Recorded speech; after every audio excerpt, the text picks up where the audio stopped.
Welcome! Have you ever wondered how to build clear, correct English sentences? Every single time? Well, the key is understanding sentence structure, and today we're going to break it all down together, step by step. So here's what we're going to cover. First, we'll look at what sentence structure actually is. Then we'll dive into the most common pattern you'll see in English. After that, we'll explore a few other patterns, talk about why this is all so important for you, and we'll finish up with a super simple way you can check your own sentences. Okay, let's jump right into our first section. What exactly is sentence structure? Really, it's just the basic rule for ordering your words. To put it simply, sentence structure is just the order you put words in to make a sentence clear and easy for people to understand. When the words are in the right place, your meaning comes through perfectly. It's really the foundation of speaking and writing clearly. Think about it this way. When the word order is correct, we immediately know who is doing something and what it is they're doing. It gets rid of any confusion. All right, now for the most common and I think the most important pattern in English. It's called the subject-verb-object pattern, or SVO for short. Once you really get this one, it's going to make a huge difference for you. First up, we have the S, and that stands for subject. The subject is basically the who, or the what of the sentence.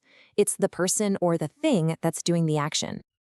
You see, a subject can be a very simple word like I or she, or it can be a little group of words like the team or my manager. Okay, next is V, which stands for verb. This is your action word. It tells us what the subject does or is. And here's a really important point. Every complete sentence in English has to have a verb. No exceptions.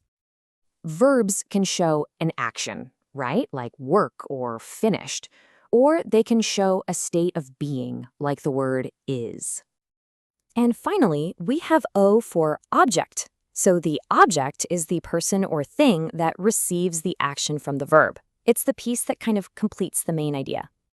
For instance, the object might be the thing that the action happened to, like the report or the email. It answers the question, what? So here is the magic formula. It's so simple. You just put these parts together in this order. Subject, then verb, then object. SVO. Let's look at an example. Okay, look at this sentence. They finished the report. See how it works? They is our subject, that's the who. Finished is our verb, that's the action. And the report is our object, that's what they finished. Subject, verb, object. Simple, clear, and everyone understands. Now, SVO is definitely the most common one, but English does have a few other patterns. So let's take a look at them now and see how they just build on this main idea. Here are a few others you'll see, but you know what's important to notice? They all start with a subject and a verb. See? The simplest one is just subject-verb, like in the meeting ended. And sometimes a sentence can even have two objects, like she gave me the file. So we've looked at the patterns, but why does this all matter? How does knowing this stuff actually help you in real life? Let's talk about that. Well, using the right structure helps you communicate so much more clearly so people get your ideas right away. It makes your professional emails look, well, more professional. And it really helps you sound more confident and natural when you speak English. Oh, and here's a quick but really important point. Try not to confuse sentence structure with sentence type. Remember, structure is just about the order of the words. Type is about the purpose of the sentence. Is it a statement or is it a question? See the difference? Okay, I want to give you a really simple tool that you can use anytime to check your own sentences, before you write or speak. So before you write that email or before you say something, just quickly ask yourself these three simple questions. First, who or what is my subject? Second, what is the verb? What's the action? And third, does this verb need an object to complete the idea? If you can answer those three, your sentence is probably going to be clear and strong. So let's just review the biggest idea from our time together.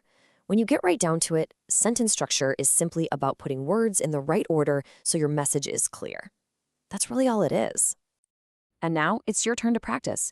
The best way to learn this stuff is to actually use it. So why not try writing just one simple subject, verb, object sentence about your work or your day?